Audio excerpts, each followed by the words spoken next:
आपण जे ऑटोमॅटिक पाणी पिण्यासाठी ऑटोमॅटिक डिंकर टाकलेले बघा, त्याच्यात मेंढी कशा पद्धतीने पाणी पित आहे।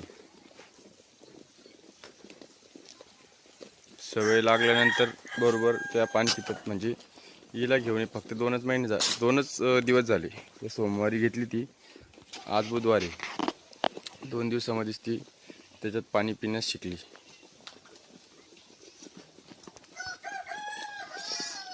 इकडे या बाकीचे मेंढ्या खायला आपण तुरीचा भुस्सा टाकलेला आहे सध्या, आणि कोरडा चारा टाकल्यामुळे तिकडे तिला ताण लागली, पाणी प्यायला गेली। तिचं पाणी पिणं झाल्यानंतर तुम्हाला दाखवू आपण की त्याच्यात पाणी कसं येतं। तिचं पाणी पिणं झालं, ती गेली साईडला। याच्यात पाणी कसं येतं माहिती आहे का?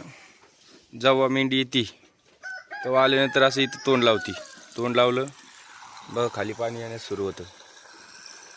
तोंड लावल्यावर लगेच त्याला पाणी त्याच्यात येतं, म्हणजे जेवढं पिलं तेवढं पाणी त्याच्यात येत असतं। बघा आता हिला ताण लागली, ही पण चालली प्यायला। आता लगेच तुम्हाला लाईव्ह आपण दाखवू।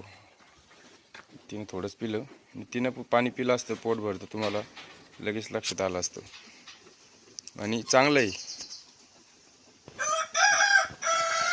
की आपण मध्ये यायचं, पाणी ठेवायचं। तसं बकेटमध्ये आपण पाणी ठेवतोच, कारण की एखाद्या वेळेस नाही ठेवलं जात तर ते पाणी तिथं ऑटोमॅटिक येतं। धन्यवाद। आपलं चॅनल सबस्क्राईब करा, व्हिडिओ लाईक करा।